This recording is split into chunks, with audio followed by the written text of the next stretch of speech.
Hi, this is Brian. Welcome. Thank you for being here. You're going to love this.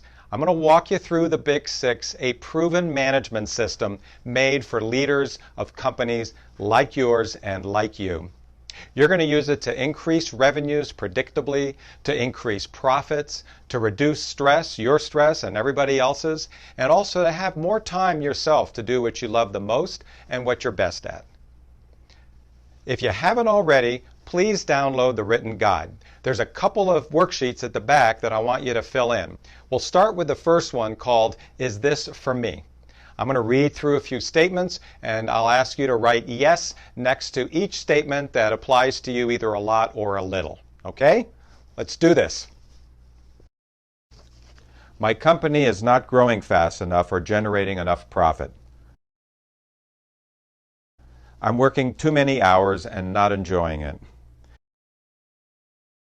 I feel like I'm in the middle of too many decisions. I don't have the A-team I want and that I need. My people are not working well together. I'm making too many decisions without enough information. I feel stuck and I want to get unstuck. If you said yes to many of these statements, and that simply means that your company has grown to a level of complexity that you can't handle the way you've been running the business. You need to find a new way. You need to put in systems so that it's more professionally managed in a more systematic way. And if you are at that point, then you have three options basically. One is you can just stay where you are. Just keep doing what you're doing. And I'd suggest you not grow because it's going to get more complex and more difficult, but just stay where you are, you're good. The other is if you want to feel more in control, probably make more money, a little less stress, shrink your company down a little bit. Bring it down to where the complexity goes down and it's something that you can handle better with your current management approach. Or three is build a set of good business practices, a management operating system that is appropriate to the size of your business and that will allow you to continue growing, generating more profits and doing that for years and years to come. Now, if you want to do that, then that's why you're here. So if you want to build those practices, I'm going to go through what the magic, the Big 6, the foundational practices are that allow you to get there. And also I want you to know that if you answered yes to a lot of those, I know exactly what that feels like because that's where I was in the early 90s when I started a company and grew it eventually to 70 people, but along the way it got more and more complex. And as it got more complex, I was more out of my field. I didn't know what to do. I'd been the chief operating officer of a couple of manufacturing companies with well over 100 employees, and I did a reasonably good job at that. But I'd never been a CEO. I didn't have a CEO manual. I never went to CEO school. And so I was kind of making it up. And as the company got bigger, I was doing kind of a worse and worse job and more stressed and just more time, ineffective time. And at the end of the 90s, of course, we got caught in the downdraft with the dot-com bubble and the wireless industry crash and so forth. But I really think that had I had a grasp on how to run the business better, ran it more professionally, more systematically, we could probably have avoided that. And so that was a sad moment. The company shuts down, everybody moves on to somewhere else. And it was, for me personally, especially sad because I'd missed my kids growing up. They were 3 and 5 when I started the company, and for the next 5 or 6 years that I was in it and working all hours at the office and traveling and doing whatever, I didn't see them grow up. I missed so much of it. And that didn't have to be if I really had a grasp of how to be a good CEO. So I understand exactly where you are. After that, I spent the next several years trying to figure out how can a CEO do an extraordinary job as an ordinary executive following some kind of a success system. I thought there has to be a systematic way to do this instead of all of us just making it up as we go along. And that's where I realized two things. One thing in particular is that there's no silver bullet. It's a matter of putting in good management practices that systemize the business so that it can run with so many more people, more clients, more suppliers, more complexity. So it's a matter of putting in the systems. That was the most important. And then second, I thought, well, there's so many management practices out there. There's probably, I don't know, a million of them. Who knows? But there must be a core few that really form the foundation of a successful business. And so I developed that over time. It became the Big 6. And as I was developing it, I was helping clients using what I had at the time, and it was all working, and it kept evolving. So this is something that has been tested. When the Big 6 all came together, I then continued with my clients and to very good and sometimes spectacular success. So let me give you an example. Not long ago, I had a client doing about $3.5 million in manufacturing and distribution. Their sales revenues were declining, profits were negative, and they asked me to help them out. And so I said, look, just start running this professionally. Let's start putting in these practices in a certain order and really making things happen. And sure enough, that's what they did. They threw themselves into it, and a few short years later, their sales were almost doubled, and they earned $1 million instead of losing money. So that was a dramatic turnaround, but it's not uncharacteristic. It's pretty standard. So I'm going to walk you through these the Big 6 now. Here we go. The Big 6 is built on the universal principle that success is achieved when the right things are done right. That's right things done right. This picture illustrates how everything fits together. There are 6 practice areas called pillars. The 2 pillars for right things are DNA and planning. The pillars for done are people and processes. And the pillars for right are information and rhythm, meeting rhythm. So let's jump in. DNA, right things, pillar 1. Employees at successful companies are aware of and connected to the essence of the business. We call it the company DNA. They know who we are, where we're going, how we get there, and why it's important. Knowing this gives them focus, context, and meaning, and helps them contribute more fully. Now let's look at each of the practices. Culture is who we are, what's important to us, and how we think and behave. Culture is defined by a set of values and associated behaviors. Don't let culture just happen. Create your company's culture by writing down the values and associated behaviors you most admire, and then share them with everyone and continuously reinforce and model them so they come alive. Vision is the destination, where your company is going. People like to be part of a journey to an exciting place, so tell them exactly where you envision the company in the next few years. Remember, vision, seeing. Paint a picture that brings the destination to life. Make it real, and then keep them posted on progress. Strategy. Strategy is how you get to your exciting vision. It's your competitive edge. Don't be a company that competes mostly on price, that's like everybody else. Target a segment of the market that especially values what you offer and how you offer it, and make sure that that is something different or better than your competitors. You have to stand apart. Then communicate the company strategy so that all the employees understand it and can support it in their daily work. Purpose is why your company exists beyond simply making money for shareholders. At some level, every company improves the lives of customers and employees. Understand how that's done and share it with your employees so that they can feel good about what they're doing. Alignment is communicating the company's DNA so that everyone's on board. It's sharing who we are, where we're going, how we're getting there, and why it's important. This is the CEO's top job because the more connected people are to your company's DNA, the more focused, united, and committed they will be. Okay, pillar 2, planning. Planning is part 2 of Right Things. Plans are the bridge between goals and reality. They help us create the future. In fact, goals without plans are just wishes and dreams. The following are the essential plans. Strategic plan. As we've seen, strategy defines where your company competes and how it wins. The purpose of your strategic plan is to grow your strategic advantage through two types of initiatives: strategic initiatives and OKRs. OKR stands for Objective and Key Results.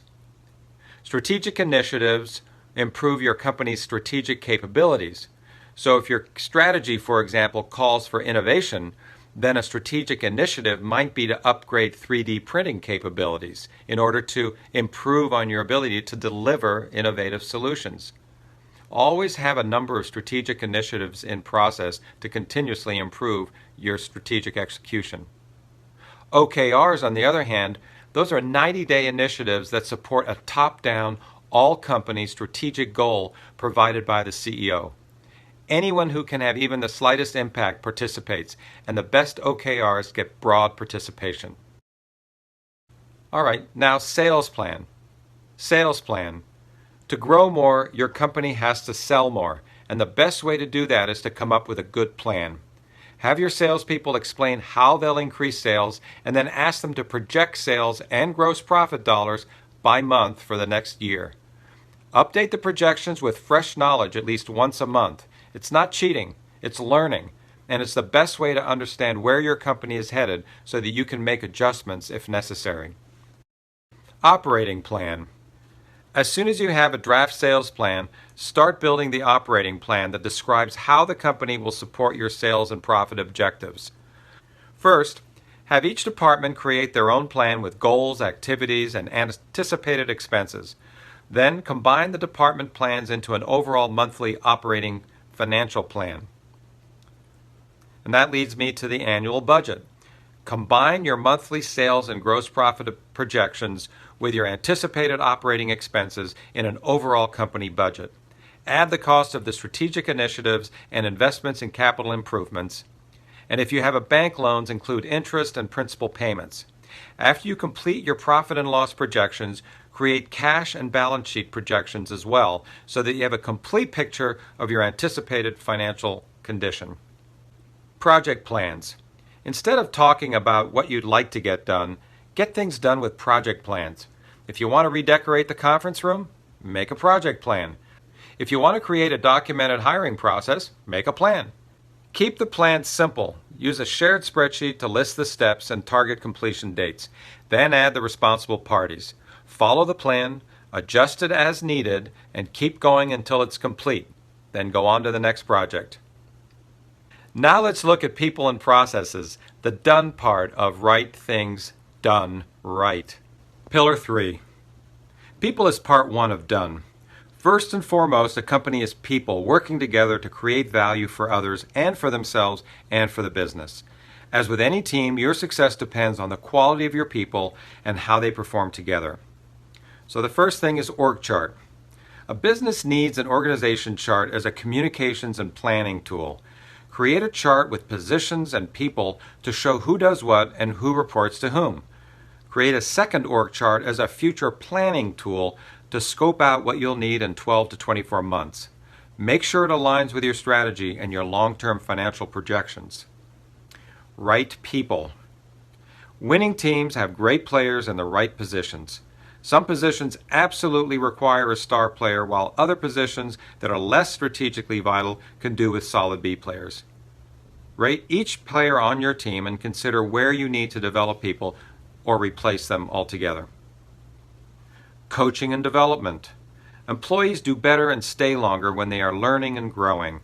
Create a simple, ongoing coaching process where supervisor and employee meet at least 4 times a year to review progress, celebrate good performance, and identify opportunities for improvement.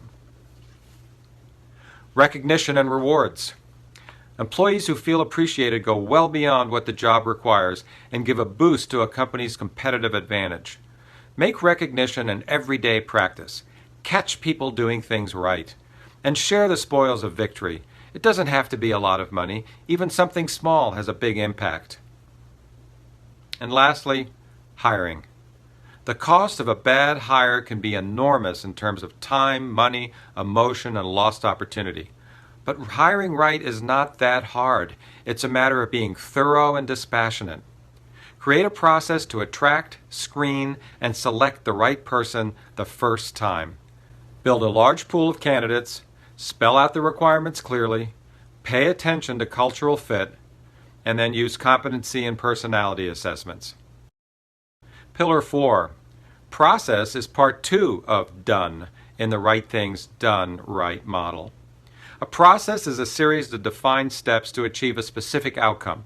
Unfortunately, many smaller company processes are performed inconsistently, and therefore much of what is done is ineffective and inefficient. Invest in creating repeatable, constantly improving processes that benefit your company and your customers. First one, prioritize. When documenting processes, it pays to prioritize. Consider beginning with core processes like shipping, and then move on to supporting processes like accounting. Then have each manager list every process in their department and rank the list by most important. A process map is a picture of the activities and decision points within a process. Process maps allow you to see problems and opportunities for streamlining. They also help prepare a process for documentation. So as you get into this, consider mapping the processes that you're going to document. To get started with mapping, consider writing relevant steps on sticky notes and placing them in sequence on a wall. Once you have them arranged properly, you can transfer it to paper. Document. First of all, it's easier to document processes than you probably think. Simply refer to the process map and write down in plain English exactly what's involved, including the many smaller steps not shown in the process map. You can add screenshots, pictures, forms, and whatever helps make it understandable to the reader. And then, of course, train and cross-train. Documenting process is one thing, but following them is another. Train employees to follow the relevant processes, and don't forget to cross-train other employees so that you have a backup at every position. You'll be happy you did when a key player is out unexpectedly. And lastly, monitor and improve. Use checklists wherever possible to guide employees and to ensure that processes are being followed. And take time to explore process improvements. Find ways to do things faster, more simply, more effectively. Pillar 5.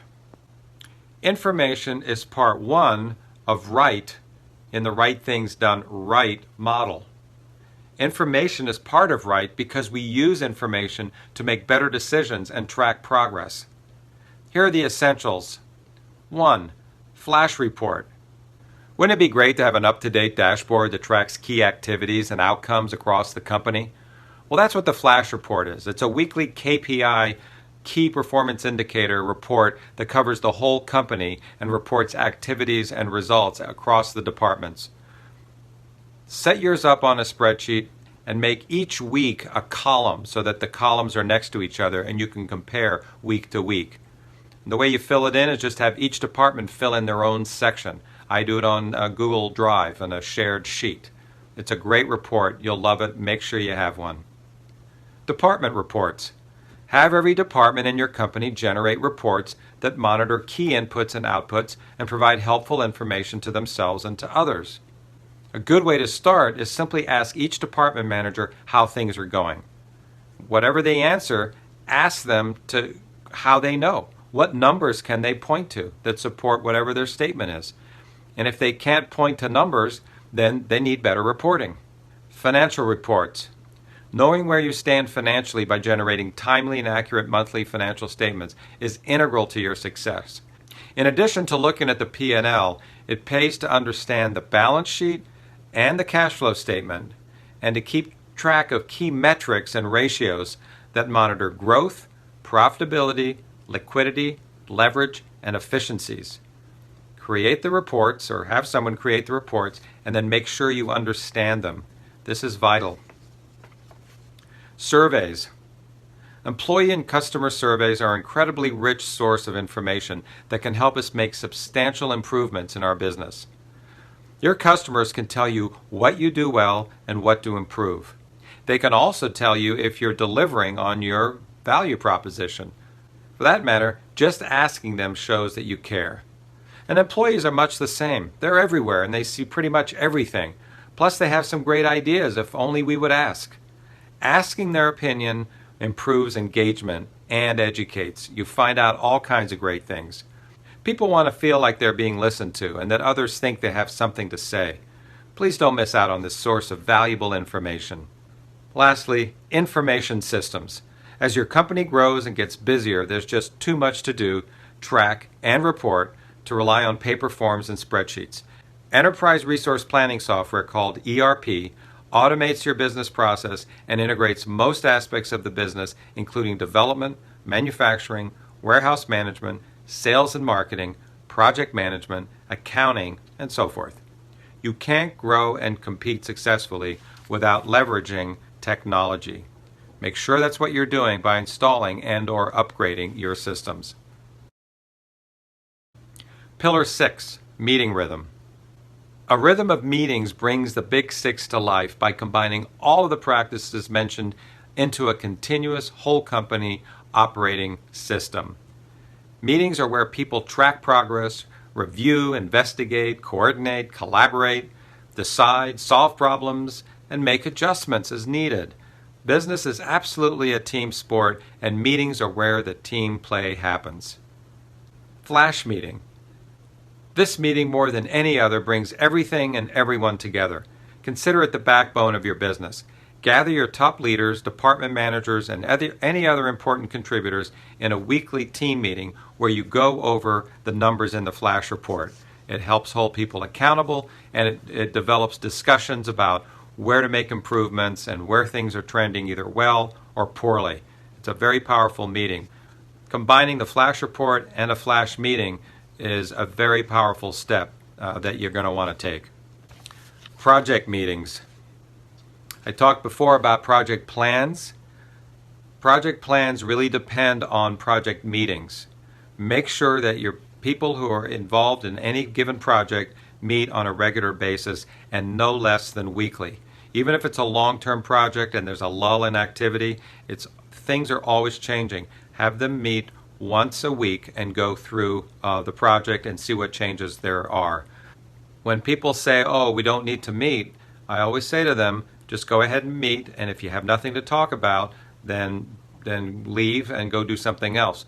But in every case, there is always something to talk about. So the more frequent the meetings, the faster that cycle of meetings, coordinating, collaborating, improving, the quicker the project will get done and the better the results.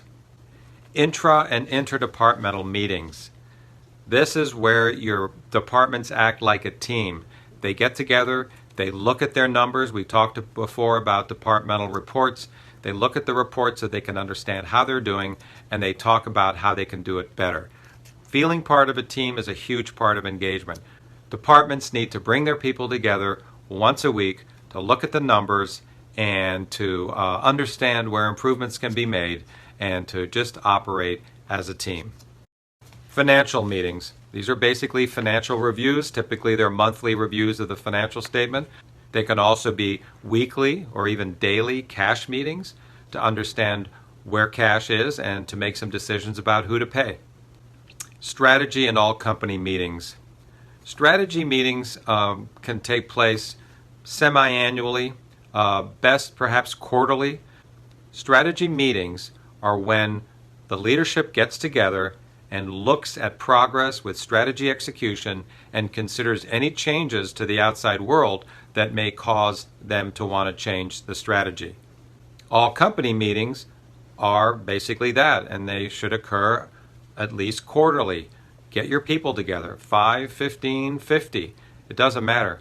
Get your people together and let them know what's going on and allow them to ask questions. The best companies create community. When people feel like they're on a team, they know what's going on, they're kept informed, they're able to ask questions, even make suggestions, suddenly they become emotionally invested in the business and they give what's called discretionary time. They belong to the company, they feel a sense of commitment to the company, and they just work harder and better and together. Company meetings are a big part of that. So there you have it, the Big 6. I hope you enjoyed that and that you learned a few things from it. First, I want you to imagine what it would be like if all those practices were in place in your business. Imagine. Well, you'd be growing faster, you'd be making more profits, You could delegate more of your work to a really terrific team that works super well together and they're doing the right things right. That means you'd have more time to do what you love to do in the business, or to step away and pick up a hobby or do something else. You'd have more time. That's the important thing. And you'd feel a lot better, I assure you. You'd feel in control. You'd feel good things are happening. You just feel good. And that's key. I've worked with dozens of entrepreneurs and I've seen the power of the Big 6. I have it down to a science where it works every time. And for you, the guide you downloaded is full of some really powerful stuff. So go ahead, take what you've learned here and apply it to your business. I'm really excited for you to do that. I've also found over the years that some people just do much better with a coach who can give direction and keep you on track and make sure you're doing what you need to do. That way you don't get overwhelmed and you just get it done. Now, your final step is to book a free call with me. We're going to talk about your business, your obstacles, your dreams, and I'm going to help you formulate the best approach to installing these critical practices. I'm not going to twist your arm. This is not a sales call. It's a free call. You're under no obligation. We're just going to have a good time talking about your business and figuring out how you can get to where you want to go.